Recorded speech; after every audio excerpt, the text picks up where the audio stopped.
Hello viewers, welcome to my channel GK and CA Gurukul. বন্ধুরা, এর আগের দিন তোমাদের আমি ফুড এসআই এর প্র্যাকটিস সেট দিয়েছিলাম, যেটা হচ্ছে শেষ মুহূর্তের প্র্যাকটিস সেট বলেছিলাম। শেষ মুহূর্তের রিভিশনের জন্য প্র্যাকটিস সেট 1 দিয়েছিলাম। তো যারা এই ভিডিওটা দেখে আমার চ্যানেল আজকে প্রথম ভিজিট করছো তাদের জন্য জানাই যে তোমরা সকলেই জানো যে ফুড এসআই পরীক্ষা প্রায় চলে এলো একদম সামনেই। সেই হিসাবে আমার চ্যানেলে কিন্তু প্লেলিস্ট করা রয়েছে ফুড এসআই এর জন্য। সেখানে গেলে তোমরা প্রচুর ভিডিও পাবে ফুড এসআই এর জন্য, সেগুলো তোমরা অবশ্যই দেখো। এবং এই শেষ মুহূর্তের প্র্যাকটিস সেট বলে যেগুলো দিচ্ছি সেগুলোও কিন্তু দেখো, তাহলে তোমাদের উপকারে লাগবে। আর যারা আমার উপর বিশ্বাস রেখে আমার চ্যানেলের সাথে দীর্ঘদিন ধরে যুক্ত রয়েছে তাদেরকে অসংখ্য ধন্যবাদ জানাই এবং বলবো এই ভিডিওটা দেখার সাথে সাথে আগের ভিডিওগুলোও কিন্তু রিভাইজ করো। তো চলো শুরু করা যাক আজকের এই শেষ মুহূর্তের প্রস্তুতির জন্য প্র্যাকটিস সেট নাম্বার 2। প্রথম প্রশ্ন, জলের তড়িৎ বিশ্লেষণের সময় অ্যানোডে সঞ্চিত গ্যাসটি হলো। একটা কথা বলে রাখি, সেটা হচ্ছে দেখো এখানে আমি অনেক প্রশ্ন দিতে পারি না, কিন্তু সেইগুলো থেকেই দেওয়ার চেষ্টা করি যে সেই টপিকগুলো যেগুলো থেকে কিন্তু ম্যাক্সিমাম প্রশ্ন আসে। তো সেই হিসাবে সেগুলোকে টার্গেট করে কিন্তু আমি প্রশ্ন দিই। তোমরা পারলে সেই টপিকগুলোকে একবার রিভাইজ করো, দেখবে একসাথে অনেক প্রশ্ন তৈরি হয়ে যাবে এবং আশা করি পরীক্ষায় তোমাদের উপকারেও লাগবে।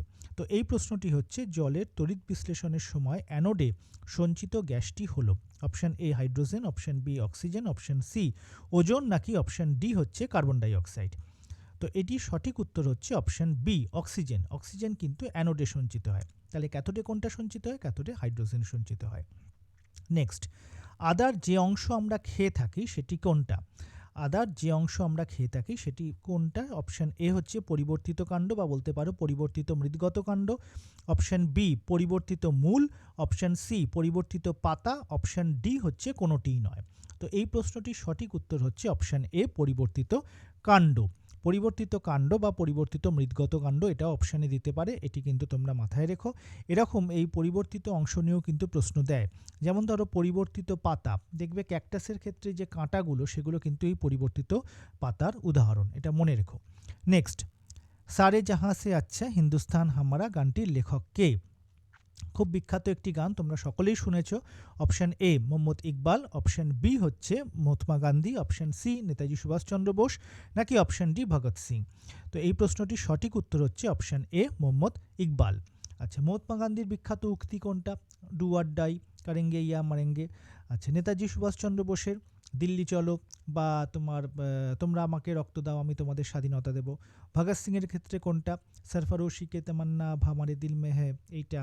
তারপর ধরো ইনকলাব জিন্দাবাদ, এই যে উক্তিগুলো, এগুলো থেকেও কিন্তু প্রশ্ন এসছে বা আসেও।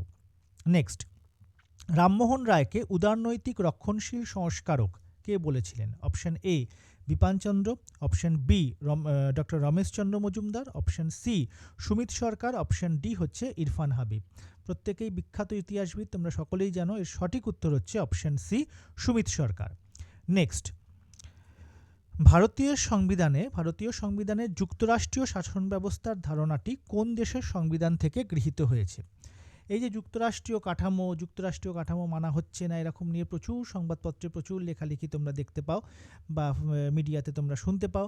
তো এই যে যুক্তরাষ্ট্রীয় শাসন ব্যবস্থার ধারণা, এটা আমাদের সংবিধান প্রণেতাগণ কোন দেশের সংবিধান থেকে গ্রহণ করেছেন? মনে রাখবে, এটি কিন্তু গ্রহণ করা হয়েছে কানাডার সংবিধান থেকে। তো কোন দেশের সংবিধান থেকে কোন কোন অংশগুলো নেওয়া হয়েছে, এটা যে কোনো তোমরা জেনারেল স্টাডিজের বই, সে তোমরা ক্র্যাকের বই ফলো করো বা ডাব্লিউবিসিএস ম্যানুয়াল ফলো করো বা যে কোনো কনস্টিটিউশনের বই, ছায়া প্রকাশনের বই ফলো করো, প্রত্যেকটাতেই কিন্তু একদম সুন্দর চার্ট ফর্মে দেওয়া রয়েছে। তোমরা কিন্তু পারলে পড়ো। নেক্সট, পারলে পড়ো না, অবশ্যই পড়ো, নাহলে পরীক্ষায় প্রশ্ন আসলে পারবে না। নেক্সট, কাকরাপাড় পারমাণবিক বিদ্যুৎ কেন্দ্র নিম্নলিখিত কোন রাজ্যে অবস্থিত? Option A Rajasthan, option B Gujarat, option C Paschimbanga, নাকি অপশান ডি অন্ধ্রপ্রদেশ। এর সঠিক উত্তর হচ্ছে অপশান বি গুজরাট। তো এই বিভিন্ন যে পারমাণবিক কেন্দ্রগুলোর নাম কোথায় কোথায় আছে, যে কোনো জেনারেল স্টাডিজের বইতে তোমরা পেয়ে যাবে, সেগুলো কিন্তু রিভাইজ করে নাও। কোনগুলো দেখতে হবে আমি বলে দিচ্ছি, কারণ এগুলো যদি আবার সব আলোচনা করি ভিডিও অনেক বড় হয়ে যাচ্ছে। তো সেগুলোর জন্য আর করছি না, তোমাদের শুধু উল্লেখ করে যাচ্ছি কোনগুলো তোমরা দেখবে। নেক্সট, কারেন্ট অ্যাফেয়ার্স খুব ভালোভাবে পড়ে যেও কিন্তু। সম্প্রতি কোন সংস্থা 2024 থেকে 2028 সাল পর্যন্ত আইপিএল এর অফিসিয়াল স্পন্সরশিপ লাভ করেছে? Option A Reliance group, option B Tata group, option C Puma নাকি অপশন ডি রিবক? এর সঠিক উত্তর হচ্ছে option B Tata group. Next, Aranyak গ্রন্থের রচয়িতা হলেন? অপশন এ হুতুম প্যাঁচা, অপশন বি বিভূতিভূষণ বন্দ্যোপাধ্যায়, নাকি অপশন সি রবীন্দ্রনাথ ঠাকুর, নাকি অপশন ডি বনফুল? তো এই প্রশ্নটির ক্ষেত্রে সঠিক উত্তর হচ্ছে অপশন বি বিভূতিভূষণ বন্দ্যোপাধ্যায়। হুতুম প্যাঁচা আর বনফুল কার ছদ্মনাম? এই দুটো কিন্তু আমাকে কমেন্টে তোমরা জানিও, কারণ এই ছদ্মনাম থেকে কিন্তু প্রচুর প্রশ্ন হয়। নেক্সট, কফি উৎপাদনে ভারতের কোন রাজ্য প্রথম স্থান অধিকার করে? Option A Kerala, option B Punjab, option C Tripura, নাকি অপশন ডি কর্ণাটক? এর সঠিক উত্তর হচ্ছে অপশন ডি কর্ণাটক। নেক্সট, লঘু অ্যাসিটিক অ্যাসিডকে কি বলা হয়? Option A methyl acid, option B vinegar, option C rectified spirit, নাকি অপশন ডি ওপরের কোনোটিই নয়? সঠিক উত্তর হচ্ছে option B vinegar. Next, national doctors day, এই বিভিন্ন দিন থেকে, বিখ্যাত দিনগুলো থেকে কিন্তু প্রশ্ন হয়, এগুলো কিন্তু তৈরি করো। একটা সূত্র বলছি, যেটা করলে তোমাদের এগুলো মনে রাখা খুব সহজ হবে। দেখো, আমরা তো স্ট্যাটাসে কত কিছু দিই, পারলে এই দিনগুলো যেদিন যে দিনটা বিখ্যাত দিন সেগুলো স্ট্যাটাসে দাও, দেখবে নিজেরই মনে থেকে যাবে কোনটা কোন দিন, আলাদা করে মুখস্থ করতে হবে না। তো 1 জুলাই হচ্ছে ন্যাশনাল ডক্টরস ডে, এটি কিন্তু তোমরা অবশ্যই মনে রেখো। আচ্ছা, ডক্টর বিধানচন্দ্র রায়ের জন্মদিন উপলক্ষে কিন্তু এটা করা হয়েছিল। অপশান, আচ্ছা অপশান বলছি, অপশান বলতে বলতে মাথায় শুধু অপশানই ঘোরে। পরের প্রশ্ন হচ্ছে, স্ট্যাটাস অফ টাইগার রিপোর্ট 2022 অনুসারে বর্তমান বাঘের সংখ্যা কত? এই যে রিপোর্টটা 2022 দেখেই ভেবো না যে এটা অনেক পুরনো রিপোর্ট, না, এটাই সর্বশেষ রিপোর্ট এবং এটাই রিসেন্টলি পাবলিশড হয়েছে। তো স্ট্যাটাস অফ টাইগার রিপোর্ট 2022 অনুসারে বর্তমানে বাঘের সংখ্যা হচ্ছে 3682, 3682। এই সংখ্যাটা একেবারে মাথাতে গেঁথে বসিয়ে রেখো, প্রশ্ন কিন্তু আসতেও পারে।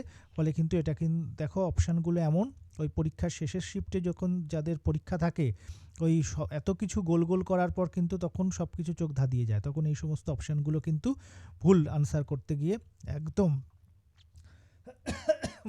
ভুল হয়ে যায়। তো যাই হোক, এই রিপোর্ট অনুসারে বর্তমানে বাঘের সংখ্যা হচ্ছে 3682। নেক্সট, 1662 সালে বাংলার শাসনকর্তা মীর জুমলা কোন প্রদেশে অভিযান করেন? যারা ইতিহাস পড়তে খুব একটা পছন্দ করে না, তারা বলবে যে এই কবে সে কে অভিযান করেছে, তার জন্য এখন পড়তে হচ্ছে। কিছু করার নেই, চাকরি পেতে গেলে পড়তেই হবে। তো 1662 সালে বাংলার শাসনকর্তা মীর জুমলা কোন প্রদেশে অভিযান করেছে? পারলে ইতিহাসটাকে ইন্টারেস্ট নিয়ে পড়ো, যারা ইতিহাস ভালোবাসো না, দেখবে ইতিহাসের প্রতি প্রেম জেগে যাবে। Option A Assam, option B Tibet, option C Odisha, option D হচ্ছে আরাকান। এর সঠিক উত্তর হচ্ছে অপশান এ অসম। অসম কিন্তু এই মীর জুমলা 1662 সালে অভিযান করেছিলেন। নেক্সট, ভারতের কোন বাঁধটি ভূমিকম্প প্রবণ এলাকাতে গড়ে উঠেছে? Option A Tungabhadra, option B Sardar Sarovar, option C Krishnaraj Sagar, নাকি অপশান ডি তেহরি? এর সঠিক উত্তর হচ্ছে option D Tehri. Next, Samjhauta express ছাড়া ভারত ও পাকিস্তানের মধ্যে যোগাযোগ রক্ষাকারী ট্রেনটি হলো কোনটা? মনে রাখবে, দুটো ট্রেনই ভারত ও পাকিস্তানের মধ্যে যোগাযোগ রক্ষা করে চলেছে, একটা হচ্ছে সমঝোতা এক্সপ্রেস আর একটা হচ্ছে থর এক্সপ্রেস। ঠিক আছে, আর বাকি অপশান বলছি না, সরি। নেক্সট, সম্প্রতি কোন রাজ্য সরকার দুয়ারে Asha Kiran I care scheme চালু করেছে? Option A Odisha, option B Telangana, option C Karnataka, নাকি অপশান ডি অন্ধ্রপ্রদেশ? সঠিক উত্তর হচ্ছে অপশান সি কর্ণাটক। আচ্ছা, দুয়ারে আশা ঘরের দরজায় চলে আসবে আর কি, সেই রকম একটি scheme, Asha Kiran I care scheme. এটি কোন রাজ্য সরকার করেছে? কর্ণাটক। এই স্কিম যেগুলো নতুন নতুন আসছে, সেগুলো কিন্তু কোন রাজ্য সরকার করেছে, কি বিষয়ে করেছে, এগুলো কিন্তু খুব ভালোভাবে পড়ে রেখো। যে ম্যাগাজিনই ফলো করো, সে অ্যাচিভার্স হোক বা স্পিডি হোক বা এডুটেরিয়া হোক, যে ম্যাগাজিন বা যে খবরের কাগজ পড়ো, খবরের কাগজ প্রত্যেকটাতেই পাবে। তো সেগুলো থেকে কিন্তু নিজেরা তৈরি করে রেখো। নেক্সট, নিচের কোনটি খেলো ইন্ডিয়া উইন্টার গেমস 2024 এর ম্যাসকট? এগুলো থেকে কিন্তু ভীষণ প্রশ্ন আসে। এই ম্যাসকট কোনটা কি, সেগুলো থেকে ভীষণ প্রশ্ন আসে। 1 মিনিট ধরো, একটু জল খেয়ে নিই।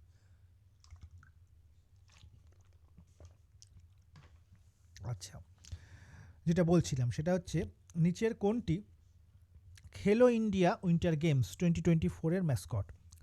অপশন এ তুষার চিতা, অপশন বি থাঙ্গুল, option C leopard, option D হচ্ছে লাল শিয়াল।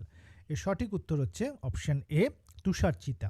ঠিক আছে, এটা কিন্তু এই খেলো ইন্ডিয়া উইন্টার গেমস 2024 এর ম্যাসকট হিসেবে নির্বাচিত। নেক্সট, হিমালয়ের পাদদেশীয় এলাকাকে কি বলা হয়? বেসিক হিমালয়, দক্ষিণ হিমালয় বা শিবালিক হিমালয়? হিমালয়কে অনেক রকমভাবে ভাগ করা হয়, লম্বালম্বিভাবে, তার উচ্চতা অনুসারে অনেক রকমভাবে ভাগ করা হয়। তো সেরকমই একটি ভাগের একটি অংশ হচ্ছে শিবালিক হিমালয়। মনে রাখবে, হিমালয়কে আমরা কি বলি? নবীন ভঙ্গিল পর্বত। নবীন ভঙ্গিল পর্বত বলা হয়। তার সবথেকে নবীন যে অংশটা, একদম পাদদেশীয় যে এলাকাটা, সেটা হচ্ছে শিবালিক। ঠিক আছে, নেক্সট, বার্লোর চক্র, সেই মাধ্যমিকের সময় পড়তাম আমরা। বার্লোর চক্রে পারদকে ঘিরে থাকে একটি ড্যাশ আকৃতির চুম্বক। ঠিক আছে, কি আকৃতির? ডিস্ক, রিং, অশ্বক্ষুরাকৃতি, দণ্ড? মনে রাখবে অশ্বক্ষুরাকৃতি। এই অশ্বক্ষুরাকৃতির চুম্বকটা কিন্তু বার্লোর চক্রে পারদকে ঘিরে থাকে। নেক্সট, পূর্ব কলকাতা জলাভূমি বা ইস্ট কলকাতা ওয়েটল্যান্ড, এগুলোকে কি হিসাবে ঘোষণা করা হয়েছে? এই যে বিভিন্ন বায়োস্ফিয়ার রিজার্ভ ফরেস্ট, জাতীয় উদ্যান, রামসার সাইট কোনটা, এগুলো সম্পর্কে একদম মানে কি বলবো, কোনো রকম কনফিউশন না রেখে খুব ভালোভাবে তৈরি করবে। যে কোনো জেনারেল স্টাডিজের বই বা ভালো সায়েন্সের বইতে বা তোমার এনভায়রনমেন্টের বইতে কিন্তু খুব ভালোভাবে দেওয়া রয়েছে এগুলো। পারলে এগুলো আমি চেষ্টা করছি এগুলো নিয়ে একটা ডেডিকেটেড ভিডিও করার। এগুলো নিয়ে অনেক কনফিউশন আছে তোমাদের, কোনটাকে কি বলে, তো সেটা নিয়ে কিন্তু একটা ভিডিও করার চেষ্টা করছি। দেখি তোমাদেরকে এটা কনফিউশনটা দূর করা যায় নাকি। তো এইটাকে বলা হয় কিন্তু রামসার সাইট। ঠিক আছে, তো এই রামসার সাইটটা এর মধ্যে অন্তর্ভুক্ত হয়েছিল ইস্ট কলকাতা ওয়েটল্যান্ড 2002-তে, যতদূর মনে পড়ছে আমার। 2002-তে কিন্তু ইস্ট কলকাতা ওয়েটল্যান্ড এই সাইটের নথিভুক্ত হয়। আচ্ছা, বায়োস্ফিয়ার রিজার্ভে বর্তমান কতগুলি রয়েছে, রিজার্ভ ফরেস্ট কতগুলো রয়েছে, তারপর তোমার স্যাংচুয়ারি কতগুলো রয়েছে, জাতীয় উদ্যান কতগুলো রয়েছে, এবং এটা কিন্তু আপডেট হয় প্রায় প্রতি বছর বা 1-2 বছর অন্তর অন্তর কিন্তু এদের সংখ্যা বাড়ে।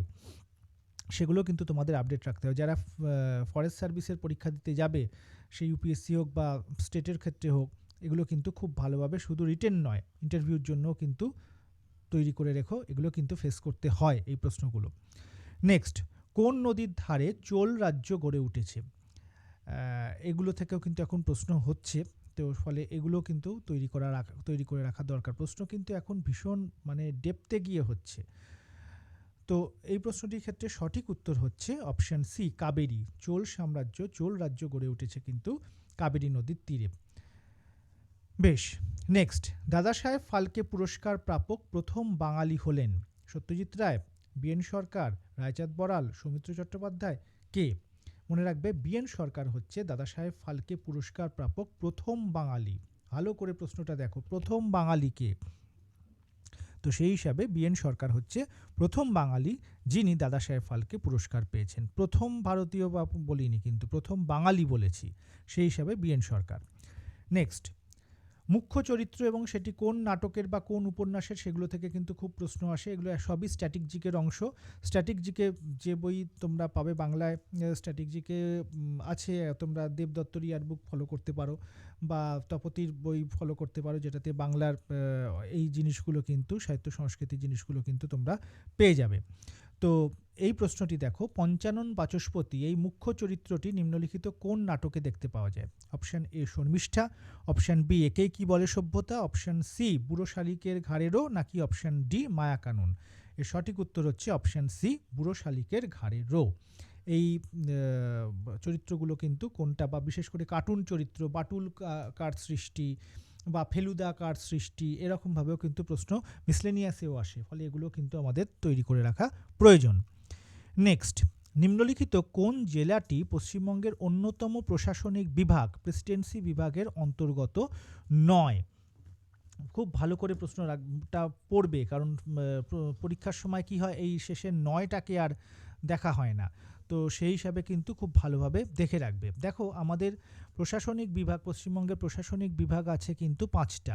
জলপাইগুড়ি বিভাগ, প্রেসিডেন্সি বিভাগ, বর্ধমান বিভাগ, মালদহ বিভাগ আর মেদিনীপুর বিভাগ।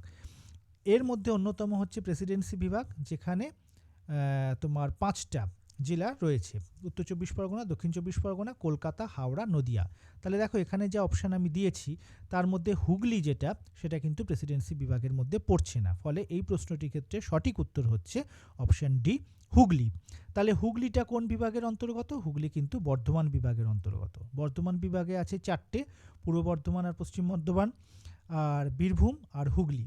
হুগলির আচ্ছা, এদের কিন্তু আর প্রত্যেকের আবার একটা জেলা সদর আছে, সেগুলো আমাদের মনে রাখা দরকার। যেমন ধরো আমাদের উত্তর চব্বিশ পরগনার বারাসাত, দক্ষিণ চব্বিশ পরগনার আলিপুর, এই যে হুগলি বললাম সেটা হচ্ছে চুঁচুড়া, পূর্ব বর্ধমানের বর্ধমান, পশ্চিম বর্ধমানের ক্ষেত্রে আসানসোল, এরকমগুলো কিন্তু রয়েছে। এটা তোমরা খুব ভালোভাবে তৈরি করে যেও। যে কোনো রিটেন টেস্ট শুধু নয়, ইন্টারভিউ, সে WBCS এর ক্ষেত্রে ইন্টারভিউ হোক বা অন্য যে কোনো মিসলেনিয়াসের ক্ষেত্রে ইন্টারভিউ হোক, এইতে কিন্তু প্রশ্ন আসে।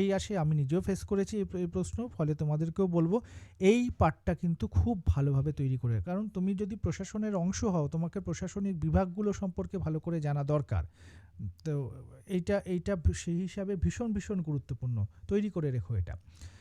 আচ্ছা চলো লাস্ট কোশ্চেনে যাই। মাই স্কুল মাই প্রাইড অভিযানটি নিম্নলিখিত কোন রাজ্য সরকার সূচনা করেছে? My school my pride, option A Uttar Pradesh, option B Himachal Pradesh, option C Odisha, নাকি অপশান ডি পশ্চিমবঙ্গ? এইটির সঠিক উত্তর হচ্ছে হিমাচল প্রদেশ। হিমাচল প্রদেশ কিন্তু এই অভিযানটি শুরু করেছে, যেটির নাম হচ্ছে মাই স্কুল মাই প্রাইড। তো এইরকম বিভিন্ন অভিযান যেগুলো বা কোনো প্রকল্প বা অ্যাপ যে রাজ্য সরকার শুরু করছে, সেগুলো থেকে কিন্তু এখন প্রশ্ন হচ্ছে। ফলে সেগুলো খুব ভালোভাবে তোমরা পড়বে। বুকস অ্যান্ড অথর্স খুব ভালোভাবে পড়বে, বিশেষ করে যেগুলো এখন রিসেন্ট যে বইগুলো নিয়ে মানে সংবাদ শিরোনামে আসছে সেগুলো। হ্যাঁ, যেমন ধরো হোয়াই ভারত ম্যাটার্স, কে লিখেছে? এস জয়শঙ্করের লেখা। ঠিক আছে, পররাষ্ট্রমন্ত্রী ডক্টর এস জয়শঙ্কর নতুন দিল্লিতে একটি অনুষ্ঠানে এই বইটি লঞ্চ করেছেন। এরকম তারপর ধরো artificial intelligence and national security, কার লেখা? অমিত সিনহা এবং বিজয় খাড়ের লেখা। তো এই যে বইগুলো, আমি অ্যাকচুয়ালি তোমাদেরকে এগুলো বলে এইটা বলার চেষ্টা করছি, যে বইগুলো এই মুহূর্তে সংবাদ শিরোনামে আসছে, সেই বুকস অ্যান্ড অথর্সও কিন্তু খুব ভালোভাবে পড়ে রেখো। এই পার্টে আমি বুকস অ্যান্ড অথর্স থেকে বোধহয় কোনো প্রশ্ন দিইনি, তাই লাস্টে এই দুটো বলে দিলাম তোমাদের জন্য। তো চলো এখানে ভিডিওটা শেষ করি। পুরো প্রশ্নগুলো কিন্তু পারলে বারবার দেখো, কারণ আমি খুব স্পিডে বলেছি। ভিডিওটা পজ করে দেখো, বা একবার নয় একাধিকবার ভিডিওটা দেখো, তাহলে কিন্তু তোমাদের রিভাইজ হওয়ার মাধ্যমে প্রশ্নগুলো তৈরি হয়ে যাবে। এবং এর সাথে সাথে আগের ভিডিওগুলোও কিন্তু অবশ্যই দেখো, তোমাদের অনেক উপকারে লাগবে, এটুকু তোমাদের বলতে পারি। আর তোমরা তোমাদের বন্ধুদের সাথে এই ভিডিওগুলো শেয়ার করো। আমি চাই পশ্চিমবঙ্গের সমস্ত ভাই বোনেদের কাছে, যারা এই পরীক্ষাগুলো দিচ্ছে, তাদের কাছে এটা পৌঁছাক। এবং যারা বিভিন্ন ইনস্টিটিউটে যেতে পারে না, বিভিন্ন আর্থিক কারণে হোক বা অন্য কোনো কারণে হোক, তারা যাতে বাড়িতে বসে এগুলো তৈরি করতে পারে, এবং তাদের যদি কোনো উপকারে লাগে, আমি মনে করব আমার এই পরিশ্রমটা সার্থক। সেই হিসাবে তোমরা কিন্তু এই শেয়ারটা করো, এবং যারা সাবস্ক্রাইব করোনি এখনও, তারা কিন্তু অবশ্যই সাবস্ক্রাইবটা করে দিও। তোমরা অনেক মানুষ ভিডিও দেখছো কিন্তু সাবস্ক্রাইব করছো না, তাই তোমাদের কাছে এই অনুরোধটা রইল। আশা করি আমার ভাই বোনেরা আমার এই অনুরোধটা রাখবে। তো এই বলে ভিডিওটা এখানে শেষ করলাম। পুরো ভিডিওটা দেখার জন্য অসংখ্য ধন্যবাদ। সবাই খুব ভালো থেকো, সুস্থ থেকো। সামনে যে পরীক্ষাগুলো আসছে ভালো করে পরীক্ষা দাও এবং সফলতা পাও, এই কামনা করে ভিডিও শেষ করলাম। ধন্যবাদ সবাইকে।